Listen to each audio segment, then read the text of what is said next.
Just like in Lords of the Deccan, Anirudh Kanisetti took the reins of my attention right from the introduction of Lords of Earth and Sea. Here's a little anecdote about what happened just before I began reading this book. On page double X of introduction, it says Chola kings, having risen to rule over a land of vigorous regional collectives, had to campaign not just militarily but politically. And just like contemporary politicians, they found that temples were excellent sites for political advertisement, usually accompanied with a generous gift and a dedicatory inscription. Coincidentally, it was Mahashivaratri the previous day. There was a live program of Isha Foundation on YouTube. There was Sadhguru on stage along with BJP's Amit Shah, who was also seated on stage. DK Shivkumar of Congress party was there too, but down the stage. Yes, politics was there on the grounds of devotion. I will leave you to it. The Cholas, in the beginning of their clan's establishment, were worshipping Nishumba Sudini, an avatar of Durga Devi. They only had to pivot from a female deity to a male in the form of Shaivism. This may be because by the time the Cholas began to rise, Vatapi Chalukyas, Pallavas, and Rashtrakutas had already embraced Hinduism, and that probably had a huge influence on the Cholas too. I have heard people saying they didn't like the tone of the author in the book. I didn't feel there was anything wrong with the tone. Maybe the narration comes across as mockery to people who are affiliated with the history of Cholas and having grown up listening and reading a certain version of history, probably the government iterated history. That's the downside of myth busting. It is difficult not to be biased when unlearning and learning new information. The medieval Indian dynasties made tall claims of having been descendants of the gods themselves. That means they were already up and loaded with Hindu mythology. When the author talks about the Pandyas and the Lankan lords' collaboration, I thought they would be seeing themselves as descendants of Ravana. But they too stuck with the gods.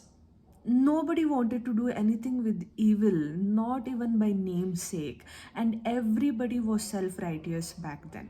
When the Cholas defeated and chased Pandyas out of their core region, what the latter did reminded me of the 2010 Tamil movie Ayirathil Oruvan, starring Andrea Jeremiah, Karthi, and Rima Sen.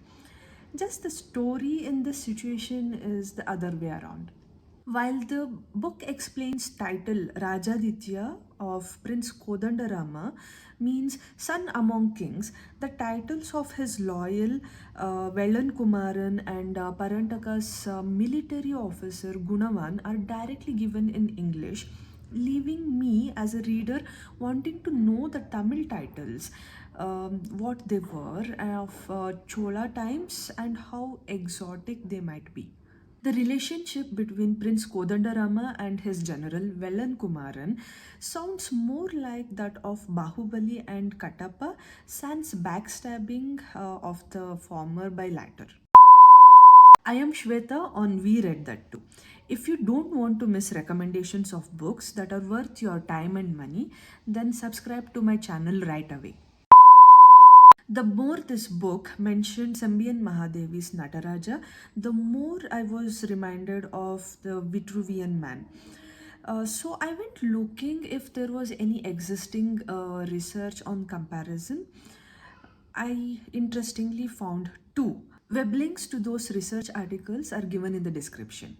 The more I read about the medieval women, the more I am reminded of the men who crib that women were not like this in olden times.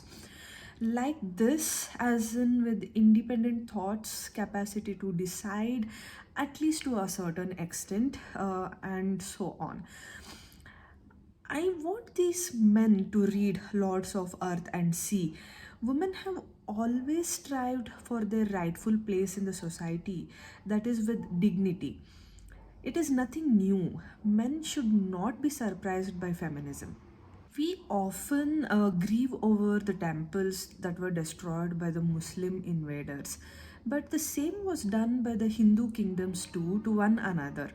Nobody cried for that except the victims. Cholas apparently destroyed by their own time almost 1,000-year old Buddhist city in Sri Lanka. Probably we should forgive the medievals for they didn't know any better, or did they? While reading about the Cholas conquering the then Lanka, I couldn't help relating it to the current times.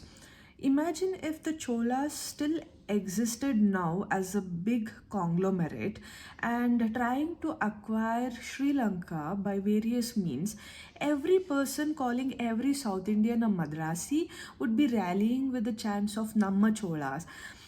Anirudh rightly calls it nationalist imagination. Almost every Indian with enough money to splurge on international trips wants to pose at least once, as if trying to resist the fall of Leaning Tower of Pisa in Italy. But did you know that the Raja Rajeshwaran temple, now known as Brihadishwara temple of Tanjavur, commissioned to build by the Raja Raja Chola, was built at least 3 centuries before the Pisa one, is taller than that and still not leaning. If that doesn't entice you, then I'm sure it is only the lure of foreign lands for you. Another interesting fact that I learned while reading Lords of Earth and Sea is that a woman cooked for Rajendra Chola, the emperor. Nowadays, many think they are better than Rajendra Chola as they are okay with women cooking for them at home, but hardly any women are gladly accepted into restaurants, hotels, and catering industries. I was amused by the fact that Rajendra Chola hijacked a goddess and her temple. His fundamentals were clear. My goddess is my goddess, your goddess. She needs a makeover, and then she is also my goddess. Buy the book and go to the page number 98. Like the review so far? Then don't forget to hit the like button. The more I read about the medieval kings gifting lands to the temples, the more I began to understand why the age old temples are rich. Not just by donations, but by growing and selling the produce from those gifted lands. As time flew, small temples had one or two Brahmins. Chances are high that they were of the same family. They continued to take care of the temples and the lands associated to the temple. This is how they made money, and I'm guessing this is how the Brahmin family stayed afloat, apart from garnering financial favors from the kings. Can't say the same about all the Brahmin families of the current times, but I'm making an informed guess of why the strict need to only have Brahmin priests in the temples, the drastic differences in the lifestyles of different castes might have occurred. Caste dynamics is far more deep rooted than just Manusmriti and other doctrines. We cannot blame Manusmriti alone for casteism. If we have to blame, we blame the supposedly revered medieval kings, the Brahmins they promoted for the sake of religion, and temples via which they targeted taxed groups, and the so called mixed castes that also bribed and coaxed the kings and the Brahmins to elevate their caste to the elite levels. Together, they created rules to keep the lower castes further downtrodden by levying heavy taxes. All in all, they structured the society for the rise of slavery. I'm not saying we shouldn't blame the East India Company and the British, but they didn't do something that wasn't already existing in India. Medievals were already practicing divide and rule. Brits and other Europeans borrowed India's idea. So, in modern times, when you see casteism, racism, and the concept of divide and rule, know from where it came, actual roots. I am assuming you all know what Ragi Mudde is. If not, check out the link given in the description. Ragi Mudde is one of my favorites. It is a recurring discussion between my husband and me on why, despite ragi being more nutritious and affordable than rice, people prefer the latter. We concluded that it may be because people want to show off that they can afford rice, a subtle way of saying that they are not poor. So, when I read that the Chalukyas expanded agriculture into the red soil of Raichur, Karnataka, by growing millets for the diverse middle class, consisting of stonemasons, millers, and gardeners, among others, basically those who toil heavily on a daily basis, I thought, yes, we guessed it right. Middle class people wanted to show that they are affluent as well. Hence, that shift from ragi or millets to rice. This has continued for centuries, and this mentality still persists. Once a relative came home uninvited early in the morning. Since my husband and I had prepared a mixed millet smoothie, for breakfast, we offered the same to the relative and her husband too. They got offended. So much for preparing healthy food than opting for status quo. Have you tasted ragi mudde? Can you imagine serving the humble ragi mudde to your guests? Whether with spinach stew, mutton curry, or even plain curd with a pinch of salt. Let me know in the comments. While reading about the Chola army marching up the eastern coast, I couldn't help but try and imagine the magnitude of the army of Alexander III of Macedonia. He had conquered the land spanning from ancient Greece to the northwestern borders of ancient India, which was made of numerous kingdoms back then. No wonder he was called Alexander the Great. Many Indians identify Alexander as Sikandar. I will try to find the best book out there to know more about Alexander the Great for you. If you know of any, please recommend in the comments. Imagine cricketers applying sunscreen lotion, it getting into their eyes along with their sweat as they played the game. That's what I could think of while reading. Elite warriors needed cosmetics and flowers to be properly prepared for battle. I will not go further into the description.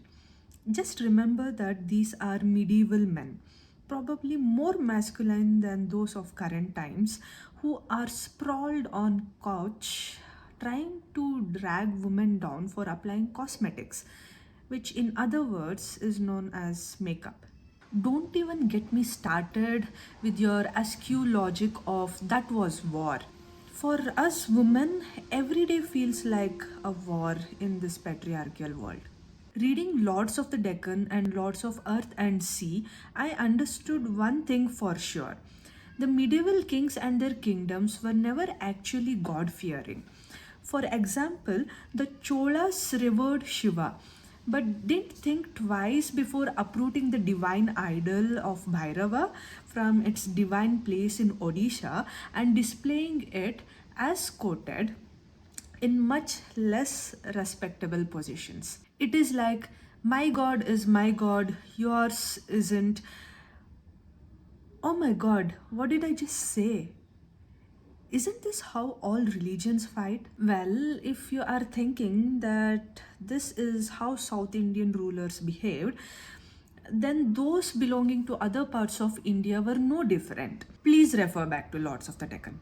This repeated multiple times throughout the history, irrespective of geographical locations. Remember the origins of Protestants fed up of Catholics? They were like, yeah, we have the same God, but ours is the right way of practicing the religion, yours isn't. We will never learn from the history if we don't know it. every time some elderly person says our ancestors were not like this, whatever like this is, I tend to ask them, which ancestors are you talking about? Because there is a saying in Kannada, ಎಲ್ಲರ ಮನೆ ದೋಸೆನೂ ತೂತೆ, which means irrespective of who prepares the dosa or where it is prepared, it will have a porous surface. Otherwise, it is not a dosa or dosa. It will be a pancake, and a pancake is not ours. It is of Western culture. Sanatana Dharma, anyone? Kings burning each other's temples, stealing idols, Shaiva Vaishnava quarrels, created fantasy stories about irrepressible devotion. These make me question the true nature of medievals. I don't think the medievals truly believed in God. Irrespective of the religion, the concept of God appears to be just a simple power game. The more I read about Shaiva Vaishnava squabbles, the more I pity Lord Brahma.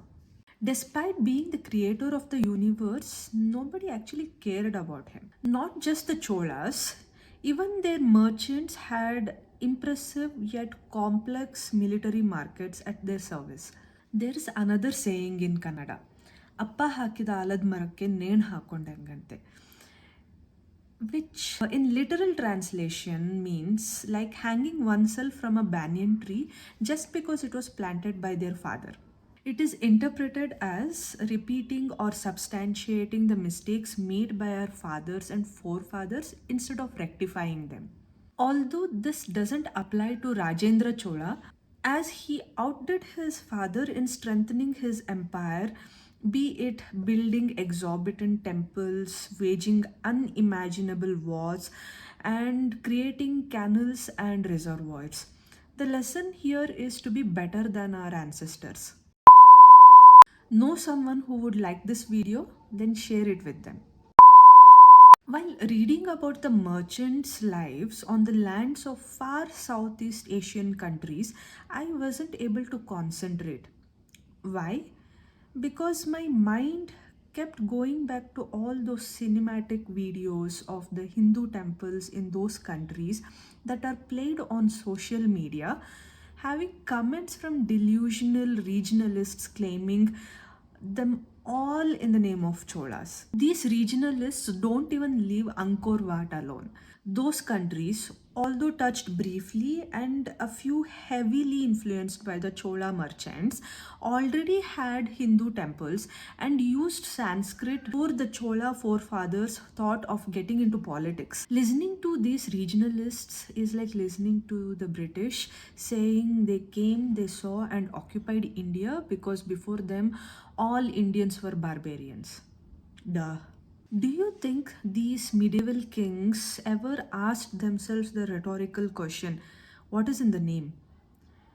I think they are the reason why movie stars these days do not detach themselves from the titles like Badshah, Nata Bhayankara, and so on. The caste system and exploitation of already designated lower caste described in Lords of Earth and Sea reminds me of the Kannada novel Datu by S.L. Bhairappa. You can find Datu's a blog link as well as the videos both in Kannada as well as English in the description of this video. Coming back to the caste system promoted by the Cholas, it wasn't favorable to everyone.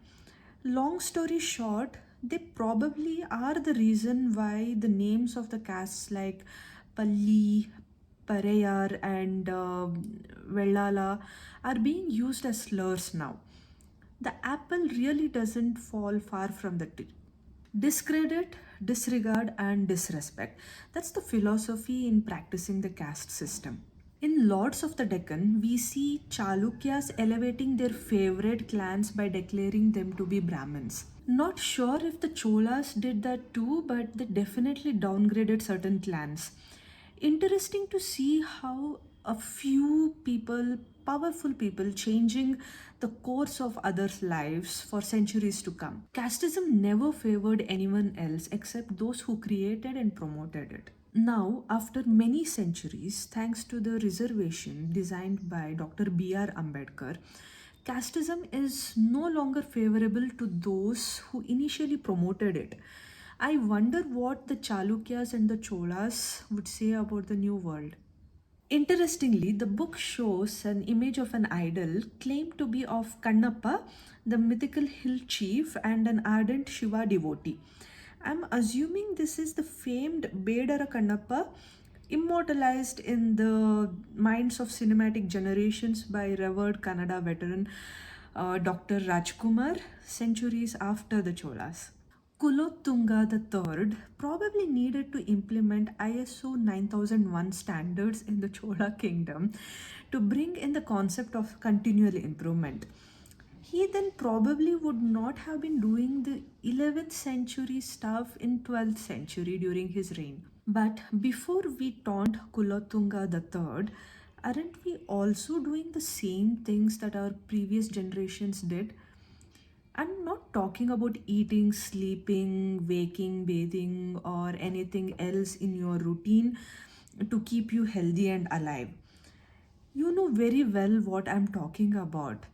Learn from the past, retain what is useful, discard what is obsolete, discard them with the same detestation you discard your domestic waste. I always have this opinion. Any group or community that is formed for greater goods eventually turns into snobbery when they come up with unreasonable restrictive rules. I was proven right again by the way Shining Plow re emerged. This time, snobbery is based on casteism. The left hand armies, in their bid to escape the atrocities of casteism, also did the same act of looking down upon one another. Pure snobbery. People don't know what else to do. Caste is their identity. If you wish to read this book review, then head over to the blog. Link is in the description. We Read That Too is also on Instagram.